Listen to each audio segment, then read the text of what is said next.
Forget having an anti-cheat to save ranked. It looks like it's gonna be an impossible task just to have an anti-cheat to save the game. My name is Flame078, the normal gamer, and I'm gonna be honest with you guys. As I was reading the developer docs for the anti-cheat system, it has become clear that Apex needs a complete overhaul before even tackling making a better anti-cheat. Today, I'm not talking as the average gamer. Today, I'm talking as a software engineer. Let's get to it.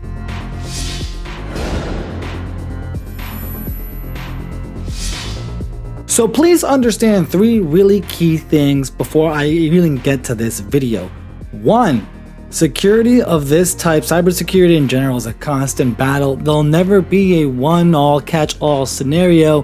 Cheats are evolving, vulnerabilities happen as things progress. It's just not possible. It's a constant battle. I am not a developer at Respawn. I'm not even a game developer. I'm just inferring and applying my experience to publicly known knowledge.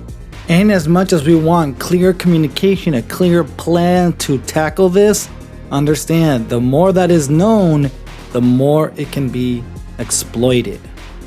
That's why I personally believe that the goal of this software, the goal of creating an anti-cheat, to creating a security team, is to make it so encountering cheaters is rare, which obviously currently in season 16, that's not the case.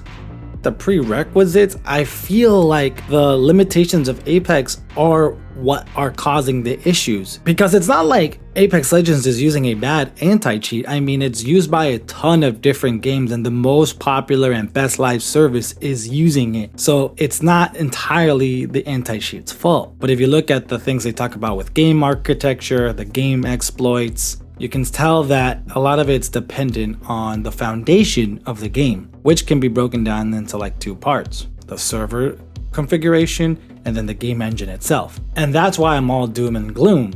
Look, I don't know much about server configurations. All I know is that servers for Apex Legends are trash, and they are not comparable to other servers that other games have. But I do know that a workable solution that I think is a bigger impact is the game engine. Source was developed in 2004, with Source 2, its successor, being released about 11 years later in 2015. Why do I bring this up? Compare your the highest gaming PC you can build in 2004, compare it to 2015, compare it to now.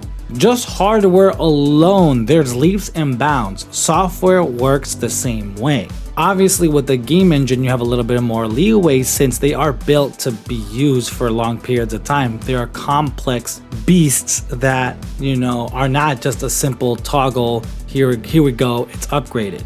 But the point is, Apex Legends and, the Titanfall games were all based on Source, again, in 2004.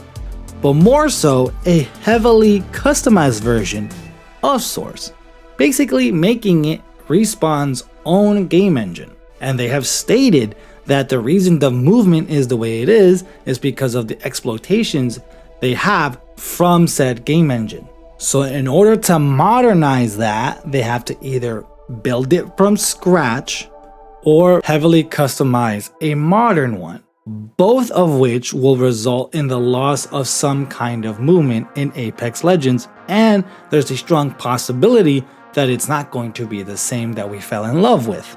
These are heavy technical lifts, and if they have not been doing this in the background, they will take years to do. So going back to that prerequisite list, if you're talking about game architecture and the servers, Among Us has better tick rate servers, which obviously will affect performance. There's a ton of exploits, intended and not intentional, that are in the game that players are taking advantage of. In general, the game is unstable. You see it crash in ALGS all the time. They are probably constantly trying to address and just keeping the game afloat. My best guess is most of their resource is doing that, and then little is done to update their anti-cheat implementations, updating the protocols that they need to do in order for easy anti-cheat to detect better and to prevent cheaters. Most of their resources is keeping the game alive. That's not sustainable.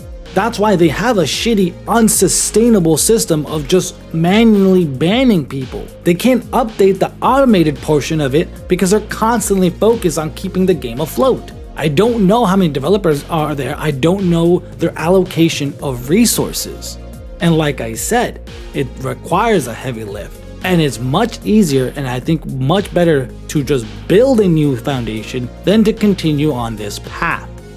Once the game is in a stable place, you don't have to have a lot of resources to catch weird bugs, weird exploits. You don't have to have so many resources making sure the servers are up and running, that authentication is working. You can spend your time leveling up the anti-cheat because that's the path forward. Do we really think their management is allowing them to do this with the way things have been going, the way they push certain agendas? But I don't want to be all doom and gloom. There is hope. The new studio that was announced, the new developers are putting in, the new people specifically related to this field, related to game engine, security and all that being associated with this new studio. I have a feeling this is all being worked on in the background.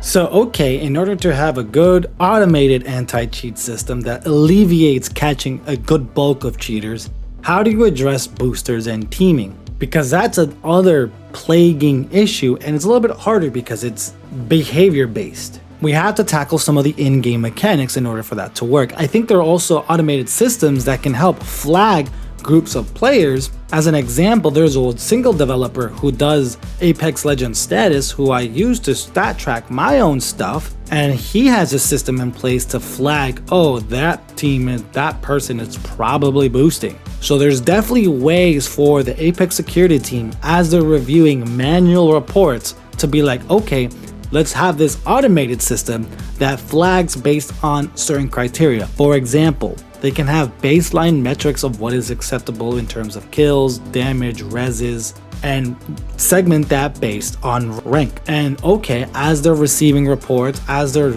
collecting data, flag anyone who goes above too high of the average norm. Give a little leeway, have a little threshold of acceptable outcomes, but then anything else, flag them for review. That way the team can, if someone shows up in a manual report and then someone is also flagged on the automated system, prioritize those people, let's get them out of the game quicker. Because that part fluctuates. You really don't want to be flagging incorrectly. So that's why they all have to be flags. This part has to be a manual process for sure. And lastly, I would probably remove the mobile respawn beacon or tweak it. I think the way Warzone 2 released their UAVs where it was limited buys, do the same thing.